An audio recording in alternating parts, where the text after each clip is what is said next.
All right, good morning, everybody. Can you hear me? We can hear you. Okay, perfect. Thanks, Kate. So we'll get started here in just a few minutes. I know that we have a couple folks that I think are still going to be coming on here, so we'll give it about another minute or so, and then we'll get going with our webinar this morning.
All right, so we're going to go ahead and get started. Want to be mindful of your time, and I appreciate everyone joining us this morning.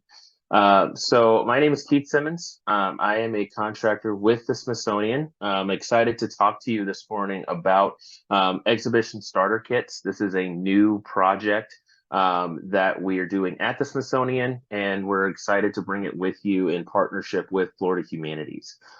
So I'm joined this morning by Selwyn Ramp and Kate Wilcox. They're my colleagues at the Smithsonian.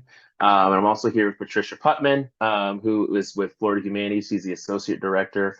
As Patricia mentioned in the chat, if you could please add to the end of your name your organizational affiliation, that'll help us identify who's on the call this morning, and also being able to answer questions. So if you have any questions throughout, you can certainly add them to the chat and we'll try to address them as we go along. But we're certainly going to do our best to save some time at the end to address any questions that might come up as well. So let's go ahead and get started here. I've got a PowerPoint that I want to share. So let's go ahead and get that going. All right. So, again, this morning, what we're here to talk about is we're here to talk about exhibition starter kits. This is a new project that's being done in conjunction with the Smithsonian and Florida Humanities. For those of you who are not familiar, Florida Humanities is the state affiliate for the National Endowment for the Humanities. Many of you, if you've not heard of the National Endowment for the Humanities, you've probably heard of National Endowment for the Arts. Well, there is a national organization that's dedicated to also focusing on the humanities. So Florida Humanities has been around since 1973 and working to promote the humanities and its various disciplines throughout the state of Florida. And of course, we have the Smithsonian, and in particular, the team that's on the call this morning is the Traveling Exhibition Service, or SITE. I think many of you who are on this call have probably worked with the Smithsonian in the Museum on Main Street program, which is managed by SITE. So Museum on Main Street is it's a program that engages small town audiences, and it brings really attention and opportunities to provide high quality Smithsonian content to places around the country where it might be difficult for those folks to reach some of the institutions that the Smithsonian has. So there have been a number of tours that have gone on, particularly here in Florida. What I think is important to note is that the Museum on Main Street program in Florida is not possible without the partnership of Florida Humanities. It's absolutely central in bringing it to our state. So when we look at Florida Humanities and sites, the work that's been done over the past couple of years, there have been 11 statewide tours with 6 different exhibits. The one that's currently going to be touring is Voices and Votes, which you can see that image there to the right as a sample image. There have been 37 counties served as a result of Museum on Main Street. And I think one of the interesting stats is that there's been an average attendance increase of more than 60% while hosting a Smithsonian exhibition. So if you've hosted moms, you certainly have experienced some of these benefits of the program. And so we're just always grateful for Florida Humanities and their partnership in bringing Museum on Main Street to Florida. So let's dive a little bit into the exhibition starter kit, what this program is and how you can have an opportunity to bring it to your institution. So starter kit food is the particular one that we're going to be talking about this morning. And starter kits are really an outgrowth of the Museum on Main Street program. I think there's always a question of how we can continue to connect small institutions with the Smithsonian content. And the starter kit program is exactly that. In essence, it's taking the framework that's provided by Museum on Main Street and providing opportunities to be able to integrate local content to create an exhibition that is unique for a local institution while still tying it into a broader national narrative. So starter kit food is based on Key Ingredients, America by Food, which is a previous mom's exhibition that was done by Sites. It covers a couple different themes, whether we're talking about combining traditions, the origins of food, how food is delivered along with technology and that sort of thing. And so again, the idea is being able to bring mom's content in the mom's format to more locations around the country. So starter kit food, to drill a little bit more into the specifics, it's sort of a build your own exhibition process. Sites is going to provide script templates and graphic design files for sites to be able to integrate their content into this national narrative. As a museum or as an institution, you're going to bring together community conversations or do local research that's going to tell the story for your institution. And then also combining that with a local exhibition and providing artifacts and objects and things like that to help enhance the exhibition, in addition to the statewide resources and support that you receive from Florida Humanities. And so the result is that it's just this really integrated presentation, again, of national and local content. So the different features of starter kit food is that you'll receive an exhibition planning guide. And so as a part of this cohort, which is what you would be applying to join, you're going to have a group of peers where you all are around the state and you're working to create these exhibits based on starter kit food. So in addition to being a part of that cohort, you'll have an exhibition planning guide, which is going to walk you through the process of actually curating an exhibition. So if you don't really have strong experience in doing this sort of thing before, it's perfectly okay. There's a process that we're going to walk you through so that you're going to be able, by the end of it, create an exhibition that is Smithsonian caliber and that tells a really exciting local story. There's a project handbook, which again is going to guide you through the process. There's digital files, which I mentioned before, and I'll show an example of that in just a moment. The graphics package, reusable script, and different worksheets. And of course, again, the ongoing support of Florida Humanities and the Smithsonian throughout this process. So if you have questions that come up, being able to troubleshoot that. And we're going to have some ongoing virtual consultations. We are going to ask you to participate in an in-person kickoff meeting. But beyond that, the majority of your interactions are going to be virtual consultations and virtual meetings. So the idea here too is that it's an opportunity to build this exhibition and participate in a project that is hopefully going to be a little bit flexible as far as scheduling and travel is concerned. And there's also going to be a statewide network of scholars and resources that you can access relating to food and foodways. So again, when we're talking about why starter kit food and why now, it's just another opportunity to bring the Smithsonian to small communities. It's that fusion of national and local narratives, but it also, I think, is an opportunity to think about 2026. It's the semi-quincentennial or the 250th anniversary of the signing of the Declaration of Independence in 2026. And if we're trying to determine certain themes and programming opportunities that we could have that relate to that theme, certainly one of them can be food. If food is actually in exploring the exhibition and the content, it's really something that can bring people together. And food is highly representative of America and some of the diversity that we have here in our country. And it's also just a capacity building opportunity. Being able to complete another project to demonstrate that you've been able to build an exhibition is one of the other things that you'll be able to add to the strengths of your institution. So here are some of the items that are included in the starter kit. For example, this is a screenshot of the script. So you'll be able to see the way that content is laid out, determining the exact titles for certain things and stuff like that. But you can see here a lot of what has already been written as far as the exhibit is concerned.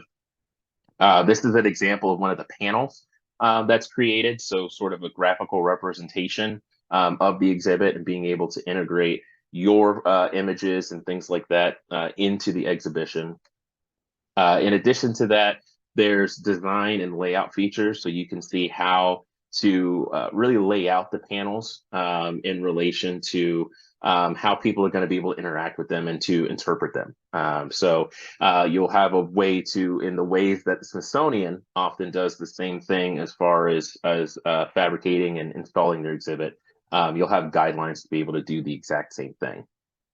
There's also a host of images that have been curated that are representative and reflective of the national story of food. And so there's an opportunity to include your content as well in that process.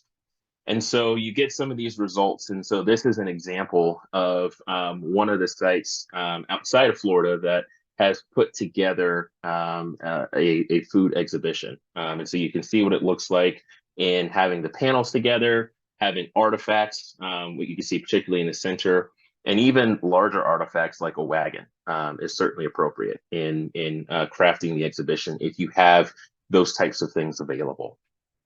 And so we want you to apply for this opportunity. If you are a Florida-based nonprofit and you are a museum, historical society, a library, a small to mid-size organization, we're looking for organizations where it's a population of 25,000 or less. But there's also an interest in being in an area where there's not really a lot of access to the humanities. So if you're in a larger metropolitan area, to do, I think overall that you have here in the community. And particularly offering opportunities for community collaboration is another key component for this. So I know that there's a lot that you're kind of seeing here on this slide as far as text, but really the main takeaway here is that there's specific roles that selected organizations in the cohort will have, Florida Humanities and the Smithsonian. So as a selected organization, your responsibility principally is going to be to conduct research, to create your local script, fabricate the exhibit, and then host the exhibition locally along with some affiliated programming. Florida Humanities is providing funding to assist with this process and also helping to troubleshoot certain elements as far as anything concerning Florida and access to scholars and that sort of thing. And the Smithsonian is going to be providing training with the content that's available. There's going to be a review from the Smithsonian to make sure that the content that is being presented is accurate and kind of fits in with the broader national narrative that's presented. And then there's also going to be some broader public affairs support from templated materials and that sort of thing.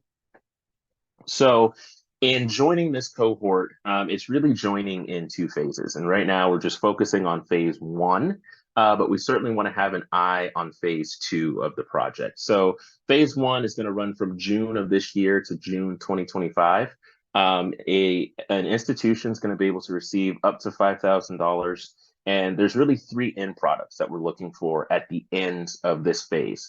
One is an exhibition script. And so this is essentially combining all of your content with the Smithsonian script to show what exactly is your exhibit trying to say.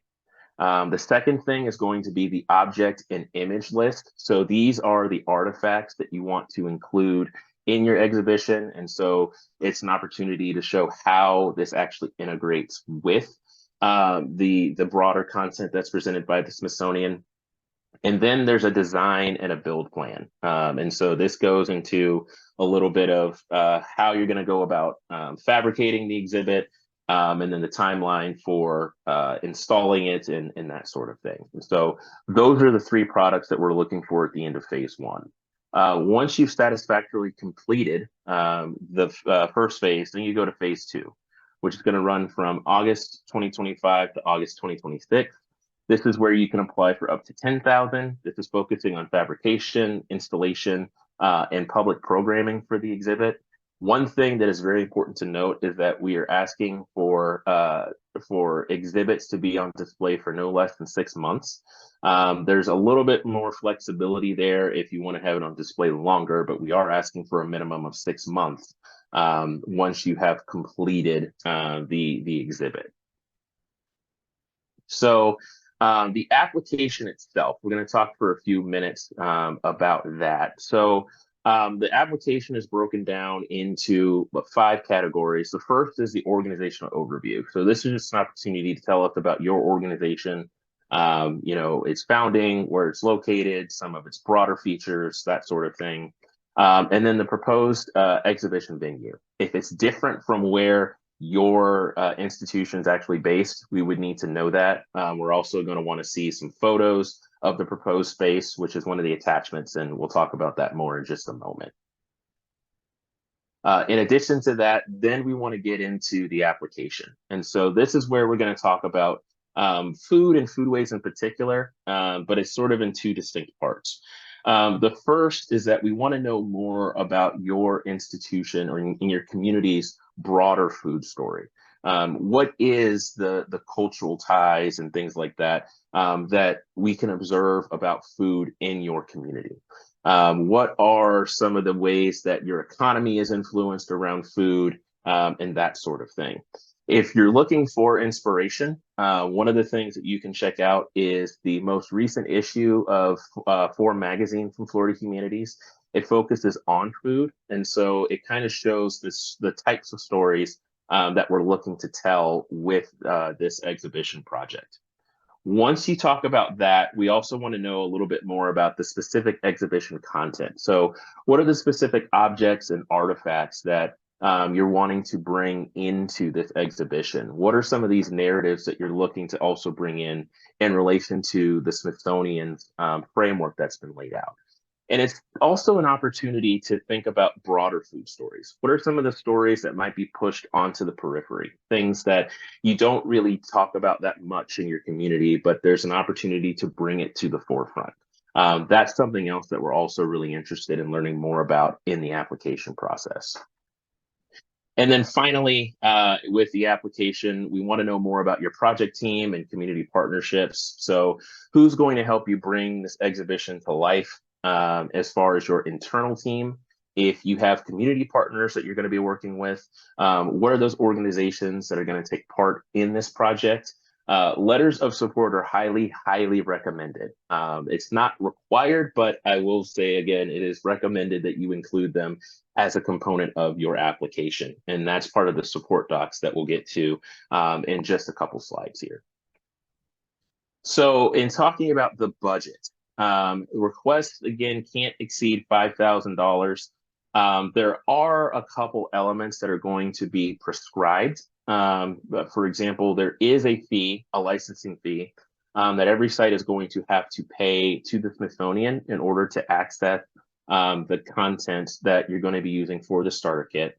But then there are a couple other items that are going to be included as a part of the budget. We're talking about honoraria, travel costs. One travel cost component is going to be for coming to the project directors meeting in June of this year. But if there's any other travel that you might have to do as far as research or things like that, certainly including that.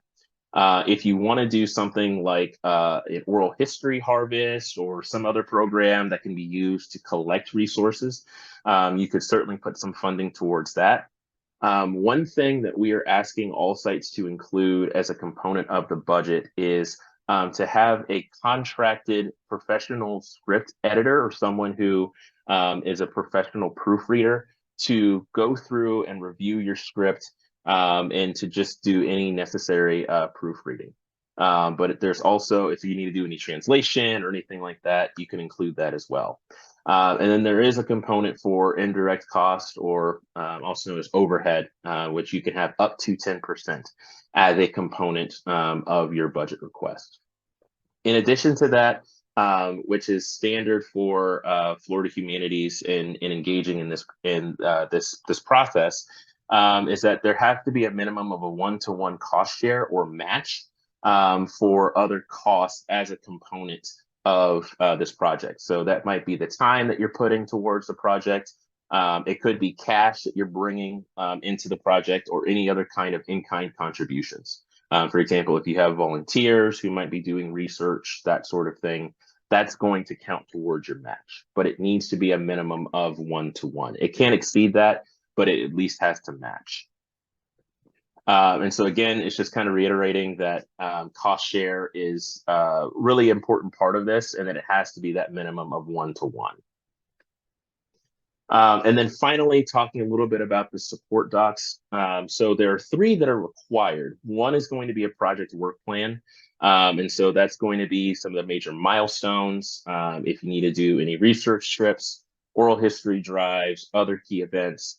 Part of the reason for this is that if you want to do something like an oral history drive, you certainly have to start earlier in terms of doing that, given the timeline that you're going to have to follow for the project. So it's making sure that you're going to have adequate time to do an oral history harvest between advertising that, planning it, and promoting it, and then processing that information. Will you have enough time to include that into the project? That's part of what we're trying to determine by having a work plan. We also want to see photos of the proposed exhibition space, again, so it gives us a sense of where exactly the exhibit is going to be. And then some sample marketing materials from previous programs held at the facility.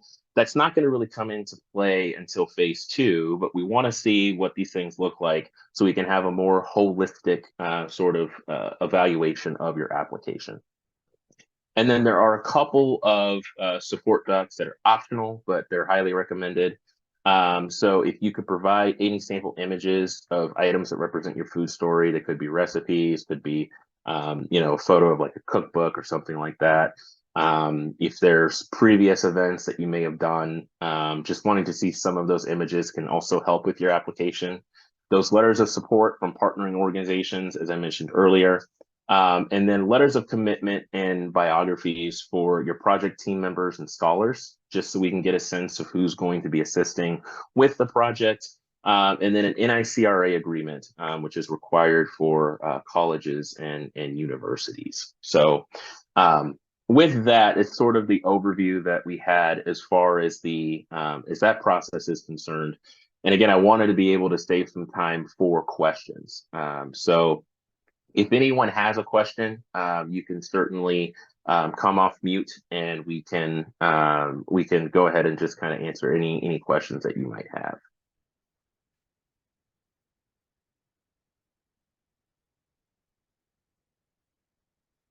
And I also ask for Patricia and Selwyn, if there's anything that I missed, or if there's anything that we want to reiterate, you certainly can do so as well.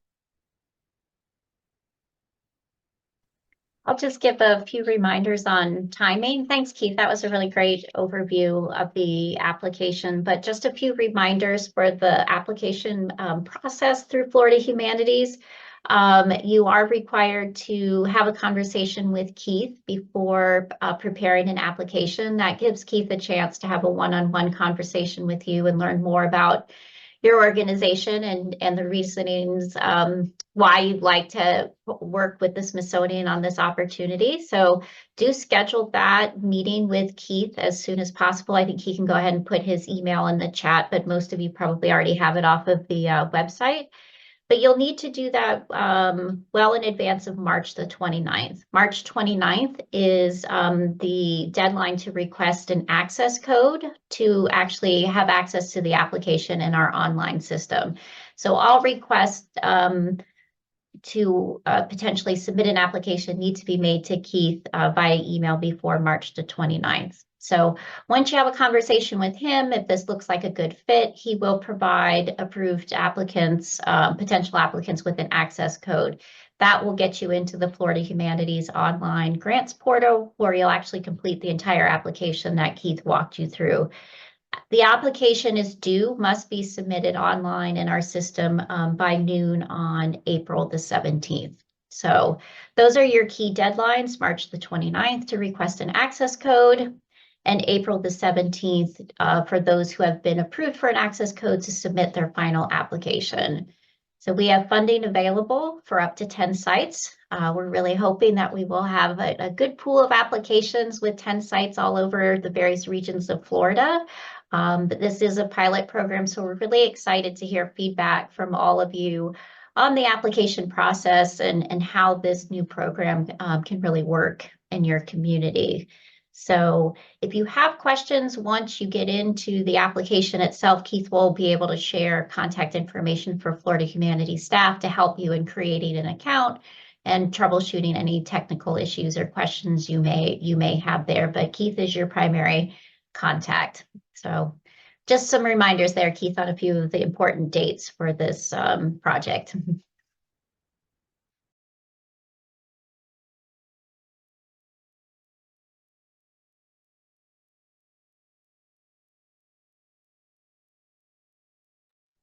And so that's what I had sort of in is the final slide here, as Patricia mentioned, and just having it on screen for some of those key items. So you could schedule a meeting with me to learn more about the process, just to get a good sense of your particular food story and your fit for the program. So you can go ahead and send me an email to be able to do that. As Patricia mentioned, it is guarded by an access code, so you just have to have the meeting with me. It's usually no more than about 20-30 minutes or so. And then once we have that meeting, getting the access code by March 29th so that you have time to be able to complete the application, which is going to be in by April 17th. And so we're looking to, again, start in June. We will have the in-person kickoff sometime, I believe, in late June is what we're aiming for. And so it's an opportunity to meet all of your fellow members of the cohort. And then we're going to do a couple other things just to get you oriented to this process, answering some of those lingering questions that you might have, and then get you going in creating your exhibition. So any other questions that anyone has right now that you'd like to have answered? If not, no worries. You could certainly reach out via email and just answering questions, or if you want to schedule a call, we could certainly do that as well via email. And one final thing, we will have, this was recorded today, so we will post the recording on the Florida Humanities website on the webpage where the information about the funding opportunity is. So if you'd like to go back and rewatch it or share with any colleagues or maybe organizations you're interested in partnering with, you'll be able to do that right from our website. Yeah, Selwyn, go for it. Something that we've been recently kind of seeing with venues that have gone through starter kit food is that the space allocation that people typically use for this is in the area of 200 linear feet. Now, of course, that is sky's the limit. I've seen much larger exhibitions, but assuming most of the materials is wall hung or cases up against the wall, I would say the minimum required space is in that area of about 200 linear feet of exhibition space. How exactly, again, this is designed around flexibility. The Smithsonian content is about 50% of that, about 100 linear feet installed, if it's installed in the way we suggested it. And again, I say very much it's flexible, but when you think about what kind of space or exhibition space you're looking for, one of the great opportunities that we always have trouble with going around the country is being able to include objects and artifacts that are local to your area. And I very much encourage you to think about that material culture of your community that you could include in an exhibit that really takes this from a wall panel show or a couple of text panels on a wall to really a 3D exhibition.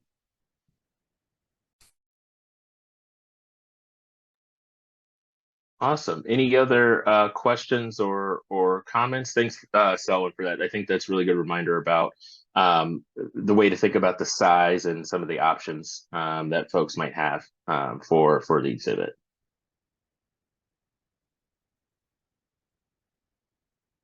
Okay, well, we are right at 10:30, and I want to absolutely be mindful of time. So I appreciate everyone joining us this morning for the webinar. Again, if you have any questions, you could reach out to me. I'm more than happy to help you troubleshoot those. And then I'm looking forward to scheduling calls with everyone that's present here so we can start the process for you applying. So again, thank you for joining, and I look forward to talking to everybody soon. Thanks so much.